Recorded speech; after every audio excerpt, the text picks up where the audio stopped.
क्या मध्य प्रदेश में कोई भी सरकारी भर्ती बिना विवाद के पूरी नहीं हो सकती?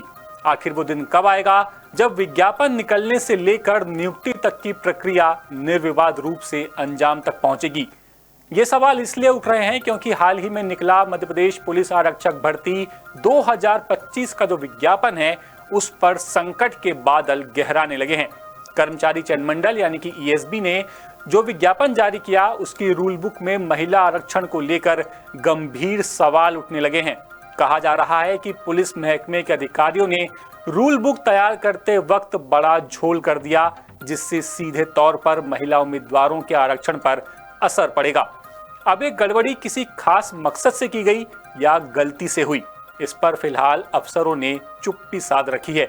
सबसे बड़ा अपडेट यह है कि महिलाओं के 35% आरक्षण में सेंधमारी के आरोपों के साथ हाईकोर्ट में याचिका लग चुकी है और अगर सुनवाई में गृह विभाग के अधिकारी नोटिफिकेशन के झोल को साफ नहीं कर पाते तो आरक्षक भर्ती में भी बड़ा कानूनी पेंच फंस सकता है, जिसे सुलझाना विभाग के लिए आसान नहीं होगा।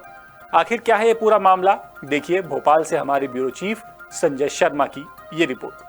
मध्य प्रदेश पुलिस आरक्षक भर्ती में लाडली बहनों के आरक्षण में हो गया बड़ा झोल। महिलाओं के हॉरिजॉन्टल आरक्षण में क्या जारी नहीं होंगे कट ऑफ अंक? लाडली बहनों के कोटे में वर्टिकल कैटेगरी की सीटों पर बड़े खेल की तैयारी। 2017 के भर्ती विज्ञापन से क्यों और कैसे अलग है 2025 का भर्ती विज्ञापन? मध्य प्रदेश पुलिस भर्ती विज्ञापन में कई गंभीर विसंगतियों के आरोप। भर्ती विज्ञापन के नियमों के खिलाफ हाई कोर्ट में लगी याचिका। बड़ा सवाल, कहीं अफसरों की चूक से फिर ना उलझ कर रह जाए भर्ती।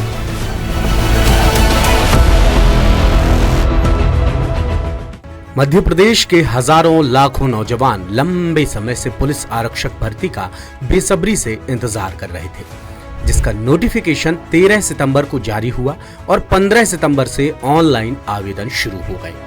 आसार हैं कि इस बार पुलिस भर्ती के लिए 10 लाख से ज्यादा आवेदन आ सकते हैं। इसी से अंदाजा लगाया जा सकता है कि सूबे में पुलिस भर्ती की क्या और कितनी अहमियत है। पुलिस मुख्यालय की भर्ती के लिए कर्मचारी चयन मंडल ने जैसे ही ऑनलाइन आवेदन शुरू किए, पुलिस मुख्यालय की भर्ती के लिए आवेदन करने की लास्ट डेट 29 सितंबर तय की गई है। गृह विभाग ने इस भर्ती के लिए 7500 पदों की स्वीकृति दी है, जिसमें महिला वर्ग के लिए 35% यानी 2380 पद रिजर्व हैं। अभ्यर्थियों को पहले चरण में लिखित परीक्षा देनी होगी, जबकि दूसरे चरण में शारीरिक दक्षता साबित करनी होगी यानी फिजिकल टेस्ट देना होगा। पहले चरण में होने वाली लिखित परीक्षा के लिए रूल बुक में जो नियम तय किए गए हैं वही महिला आरक्षण में सेंध लगाने की आशंका को पुख्ता करते हैं। कैसे, सुनते हैं हाईकोर्ट के एडवोकेट से। रूल बुक की कंडिका आप अगर इसका देखेंगे 9 में, तो कंडिका 9 के सबसे लास्ट में देखेंगे और 10 में देखेंगे तो इन्होंने साफ तौर पर ये कहा है कि महिलाओं को हम वर्टिकल में नहीं डालेंगे, मतलब महिलाओं को अलग से रिजर्वेशन नहीं देंगे। क्योंकि इसको थोड़ा सा ऐसा समझिए कि मध्य प्रदेश पुलिस कांस्टेबल में जो भर्तियां हैं उस पे 35% रिजर्वेशन के लिए वादा किया है माननीय मुख्यमंत्री ने और उसका बकायदा गैजेट भी है और कमाल की बात है लिखा भी है रूल बुक में। लेकिन उन्होंने साफ तौर पर ये कहा कि हम जो है प्रथम चरण में मतलब लिखित परीक्षा में महिलाओं के लिए और एक्स सर्विसमैन का अलग से कट ऑफ जारी नहीं करेंगे। अब इसको ये पूरा का पूरा जो है एक प्रकार से ये संविधान के खिलाफ है, नियम के खिलाफ है, क्योंकि ऐसा करना इनके लिए एक प्रकार से समझ लीजिए कि इसका 35% रिजर्वेशन के साथ पूरा हत्या करना है। 10 सूत्र की पड़ताल में पता चला कि रूल बुक के पेज नंबर 13 पर 9वें नंबर की कंडिका घ में लिखा है कि वर्टिकल श्रेणी के पदों के विरुद्ध 7 गुना अभ्यर्थियों को कट ऑफ अंकों के मुताबिक आरक्षक पदों पर शारीरिक दक्षता यानी दूसरे चरण के लिए चुना जाएगा। इसी की कंडिका डा में हॉरिजॉन्टल कैटेगरी में अलग से कट ऑफ अंक निर्धारित नहीं करने का भी जिक्र किया गया है।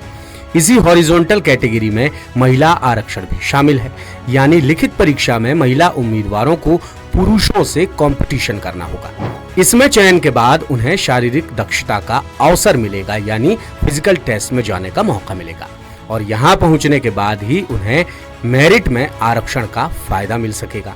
यानी SC, ST और OBC समेत EWS कैटेगरी को तो लिखित परीक्षा में आरक्षण का फायदा मिलेगा, लेकिन महिला अभ्यर्थियों को नहीं मिलेगा। अब ये क्या बला है, ये भी हम हाईकोर्ट के एडवोकेट से आपको समझाते हैं। हॉरिजॉन्टल और वर्टिकल दो प्रकार के रिजर्वेशन है, लेकिन एक्चुअली में दो प्रकार नहीं है। हॉरिजॉन्टल रिजर्वेशन एक्स सर्विसमैन और महिलाओं को, दिव्यांगों को दिया जाता है, पर पुलिस भर्ती में किसको, एक्स सर्विसमैन को 10% और 35% महिला को रिजर्व दिया जाएगा। इसे कहते हैं हॉरिजॉन्टल। और वर्टिकल रिजर्वेशन का मतलब होता है OBC को, SC को, ST को, जनरल को, EWS को रिजर्व दिया जाएगा। तो हॉरिजॉन्टल का मतलब है कि उसी वर्टिकल के अंदर ही उनको काउंट करना है, कोई अलग से रिजर्वेशन नहीं देना है। मतलब सेपरेट कट ऑफ जारी करना बहुत जरूरी है, क्योंकि सपोज दैट अगर मान लीजिए 100 सीटें हैं, 100 सीटों में अगर हमारे पास कैंडिडेट है और 100 सीटों का 5 गुना हम या 7 गुना बुला रहे हैं, मतलब 100 सीटें हैं एक किसी कैटेगरी में, हम 7 गुना बुला रहे हैं, कितना 700 बुला रहे हैं, तो हमें यह भी ध्यान रखना है कि 100 सीटों में 35 सीटें महिलाओं की हैं, 10 सीटें एक्स सर्विसमैन की हैं, तो उस 100 सीट में इंक्लूड उनको भी करना है। तो हॉरिजॉन्टल का मतलब एडजस्ट करना है। तो हमें 35 सीटों का 7 गुना उनको बुलाना ही बुलाना है, 10 सीटों का 7 गुना एक्स सर्विसमैन को भी बुलाना ही बुलाना है। लेकिन क्या है, जब रिजर्वेशन ना देना, क्योंकि इन्होंने क्या किया है, महिलाओं का रिजर्वेशन और एक्स रिजर्वेशन एक प्रकार से शून्य कर दिया है। क्यों? क्योंकि उन्होंने साफ तौर पे बोल दिया है कि पहले चरण में महिलाएं और एक्स सर्विसमैन बाकियों के अकॉर्डिंग ही मार्क्स लेकर के आएंगे। इसी रूल बुक के 10वें बिंदु की कंडिका 3 भी गंभीर सवाल खड़े कर रही है, जिसमें जिक्र है कि पहले चरण यानी लिखित परीक्षा के कट ऑफ के आधार पर वर्टिकल कैटेगरी के पदों के विरुद्ध 7 गुना अभ्यर्थी दूसरे चरण में शामिल होने वाली फिजिकल परीक्षा के लिए बुलाए जाएंगे। यानी पहले चरण में वर्टिकल कट ऑफ के अंकों के आधार पर फिजिकल टेस्ट के लिए बुलाए जाने वाले अभ्यर्थियों का चयन होगा। इस वजह से महिला वर्ग के हॉरिजॉन्टल आरक्षित पदों पर 7 गुना अभ्यर्थी नहीं बुलाए जाएंगे और वर्टिकल कट ऑफ से कम अंक रहने पर पद खाली रह सकते हैं। ऐसी स्थिति में खाली पदों को वर्टिकल कैटेगरी यानी पुरुष अभ्यर्थियों से भर दिया जाएगा। रूल बुक के बिंदु क्रमांक 14 की कंडिका खा भी इसे साफ कर रही है। लेकिन सच्चाई तो यह है कि आपने महिलाओं को ठग लिया, महिलाओं को एक प्रकार से लूट लिया। पूछे कैसे? क्योंकि उनके अधिकारों का हनन करना ही ठगना होता है। जैसे आपने कह दिया 35% रिजर्वेशन देंगे और आपने दूसरी तरफ यह कह दिया कि हम आपको रिटर्न स्टेज में नहीं देंगे। अरे भाई साहब, अगर रिटर्न स्टेज में आप उनको नहीं देंगे तो कब देंगे? इनकी रूल बुक इतनी ज्यादा वाहियात प्रकार की है कि हम उनको प्रथम चरण रिजर्वेशन नहीं देंगे, उनको पहले पुरुषों के बराबर मार्क्स लेके आना पड़ेगा और जब वो फिजिकल क्वालिफाई कर लेंगे तब उनको रिजर्वेशन देंगे। अरे इतनी बड़ी बेवकूफी भरा नियम कैसे बना सकता है कोई व्यक्ति, ये सोच करके कि जो ऑलरेडी पुरुष के बराबर ही अगर मार्क्स लेकर उसको सिलेक्शन होना था तो 35% रिजर्वेशन कर सकता क्या थी? जबकि UPSC की बात करें, SSC की बात करें, अपने PSC तक की बात करें, ये सभी लोग प्रथम चरण अर्थात हर एक स्टेज में रिजर्वेशन को देते हैं। यानी पुलिस आरक्षक भर्ती की रूल बुक में ऐसे तमाम बिंदु और कंडिकाएं हैं जो सीधे तौर पर महिला आरक्षण में हेराफेरी की आशंका को प्रबल कर रही हैं। इसी में रूल बुक के बिंदु क्रमांक 15 चयन की कंडिका 4 कहती है कि चयन सूची में आरक्षित श्रेणी यानी ओपन कैटेगरी में 35% महिला अभ्यर्थी चयनित हो जाती हैं तो उनके लिए रिजर्व सीटों को दूसरे अनारक्षित चयनित अभ्यर्थियों से भरा जाएगा, जबकि SC, ST या OBC की सीटों के लिए आरक्षण में अलग ही प्रावधान है। यानी इन कैटेगरी की सीटों पर योग्य अभ्यर्थी ना होने पर अनारक्षित अभ्यर्थी भर्ती नहीं किए जा सकते और इन कैटेगरी के अभ्यर्थी मेरिट में आने पर उन्हें अनारक्षित सीट दी जा सकती है। यानी आरक्षण के मामले में जाहिर तौर पर महिला अभ्यर्थियों के साथ यहाँ भी भेदभाव किया जा रहा है। इंदौर हाई कोर्ट में डिवीजन बेंच के पास ये केस गया हुआ है, बहुत जल्द उसमें जो है आगे मामला भी आएगा।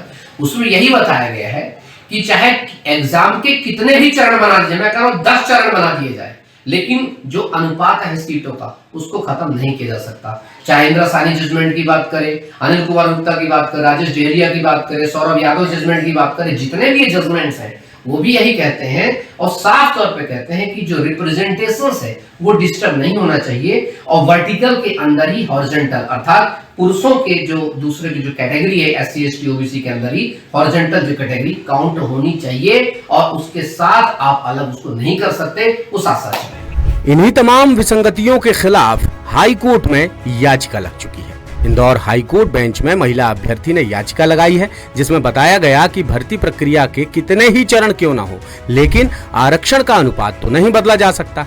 याचिका में आरक्षण के संबंध में आए इंदिरा साहनी, अनिल कुमार गुप्ता, राजेश जहरिया सहित कई जजमेंट का भी जिक्र किया गया है। ये भी जिक्र है कि वर्टिकल के अंदर ही हॉरिजॉन्टल कैटेगरी की गणना की जानी चाहिए। याचिका में मध्य प्रदेश सरकार और गृह विभाग के प्रमुख सचिव को पार्टी बनाया गया है। याचिकाकर्ता के एडवोकेट दिनेश सिंह चौहान का कहना है कि पुलिस भर्ती की रूल बुक विसंगतियों से भरी हुई है। इससे भर्ती में महिलाओं को निर्धारित प्रतिनिधित्व मिल पाना बेहद मुश्किल है। इसी वजह से याचिका लगाई गई है ताकि ये खामियां सभी के सामने आ सकें और भर्ती प्रभावित ना हो, इसलिए समय से पहले इन विसंगतियों को दूर किया जा सके। लेटेस्ट, इन्वेस्टिगेटिव और इन डेप्थ खबरें देखने के लिए ज्वाइन कीजिए द सूत्र का व्हाट्सएप चैनल, सब्सक्राइब कीजिए यूट्यूब चैनल, लाइक कीजिए फेसबुक पेज और पढ़ते रहिए वेबसाइट www.dasudr.com।